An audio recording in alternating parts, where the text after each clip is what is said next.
Habari ya kila mtu. Kwa hii video yangu naenda kutumia lugha ya Kiswahili. Kama umekuwa ukifuatilia hizo video zangu zingine, nimekuwa nikitumia lugha ya Kiingereza, lakini hapa nimeamua kutumia lugha ya Kiswahili ndio watu wengi wakuje kuelewa namaanisha nini. So katika hii video yangu naenda kuzungumzia kuna huu mwelekeo watu wanasema ati pesa haihitaji kelele.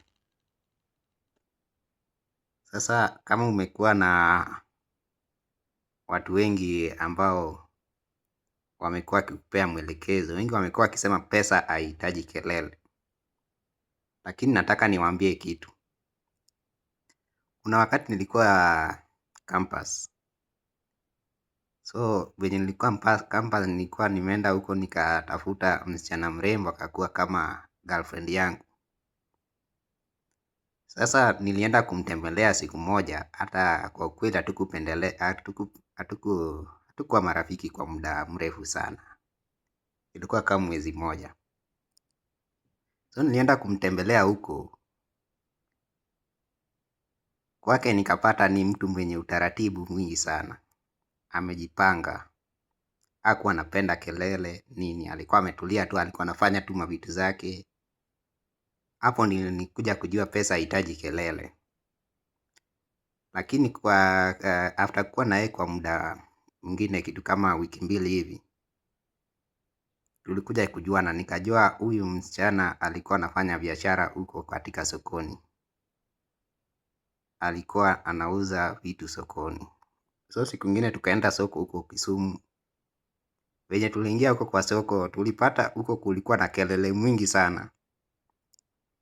Mtu alikuwa anapinga bei, mwingine anasema hii nguo inaenda kwa 70, mwingine anasema hii ni 50, mwingine anasema hii ni 30, mwingine anasema hii nguo ni 100. Watu walikuwa wanapingana hapo. Hapo kulikuwa na kelele mwingi sana. Na nikiangalia ekonomia ile soko, niligundua ekonomia hiyo soko ilikuwa juu hata kuliko bei ya nyumba huyu msichana alikuwa anaishi. Naweza sema ekonomia ile soko ingekuwa kama bilioni 1 hivi. Sasa nikaa chini kidogo nikaangalia hizi vitu. Nikajiambia tu manze, pesa inahitaji kelele. Pesa haihitaji mtu atulie. So mtu anakuambia pesa haihitaji kelele, yeye ametulia kwake. Huko sokoni mahali anafanya biashara huko kuna kelele mwingi sana.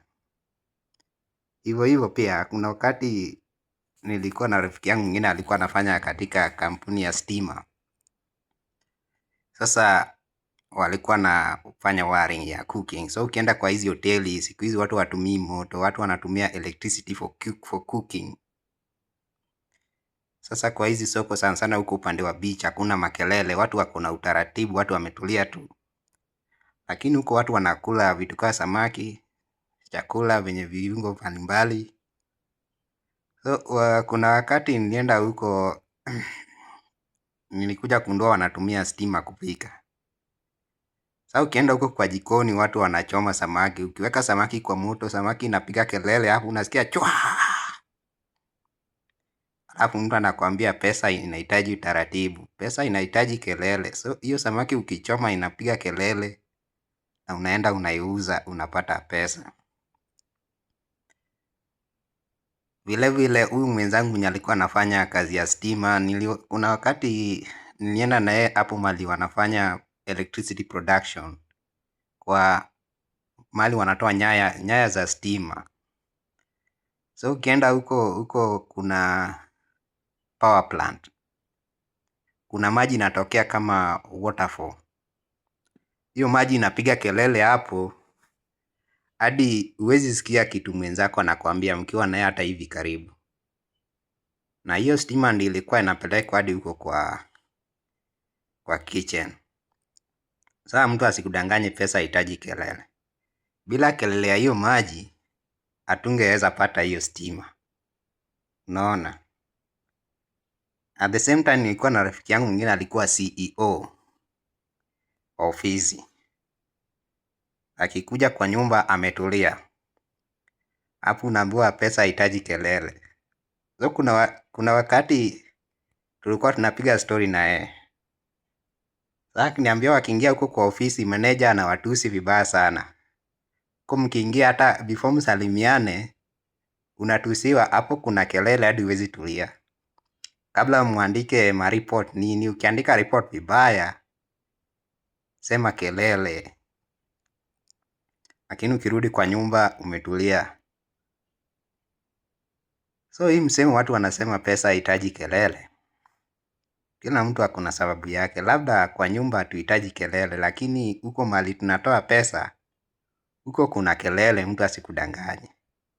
Hata walimu tulikuwa assembly huko high school, walikuwa napigiwa kelele hapo kwa assembly. So sijui huku watu wanasemanga pesa haihitaji kelele. Sijui ni wapi niende huko nitulie. Ninadhani nikikaa huko nikikaa huko sitapata pesa juu mahali kuna pesa kuna kelele. Hiyo ndio kitu nimegundua. So we piga tu hapo like unifuate niendelee kukuletea content zingine kali kali. Tukuje kujuziana hapa. Asante.